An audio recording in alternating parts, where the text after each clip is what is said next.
Good morning, everyone. It's Monday, January 26th. Here's what's happening. Archbishop Bernard Hebda of St. Paul, Minneapolis, is asking for prayers for Alex Jeffrey Pretty and his family after he was killed by federal agents over the weekend.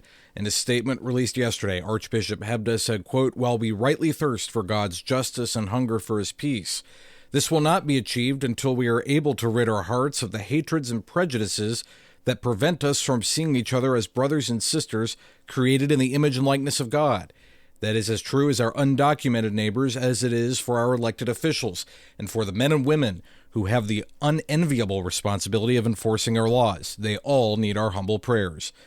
He also said he was offering Mass for the preservation of peace and that the Sunday evening Mass at St. Mary's Basilica in Minneapolis would be offered for Pretty. In a January 20th op-ed in the Wall Street Journal, Archbishop Hebda said, quote, "A difficult policy discussion has hardened into a cultural and political battleground. It is playing out in the streets here, while federal immigration officers are clashing with protesters."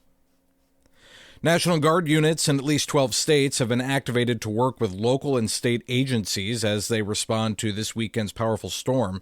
Hard-hit states are using the National Guard to help clear roads, assist stranded motorists, and provide logistical support. Arkansas, Georgia, North Carolina, Alabama, Maryland, Missouri, and Oklahoma all have mobilized troops, with missions focused on keeping critical routes passable and aiding local responders.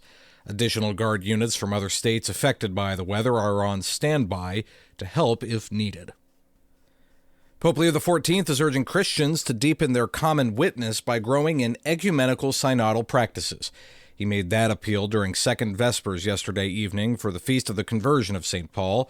Citing Pope Francis, the Holy Father said the synodal journey of the Catholic Church, quote, "is and must be ecumenical, just as the ecumenical journey is synodal." A kidnapped priest in Nigeria has been freed after 2 months in captivity.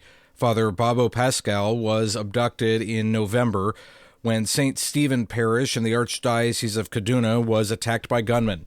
In a statement on behalf of Archbishop Matthew Manozo Undagozo, the Chancellor of the Archdiocese said Pascal was released on January 17th and conveyed profound gratitude to all those who worked and prayed for the priest's release.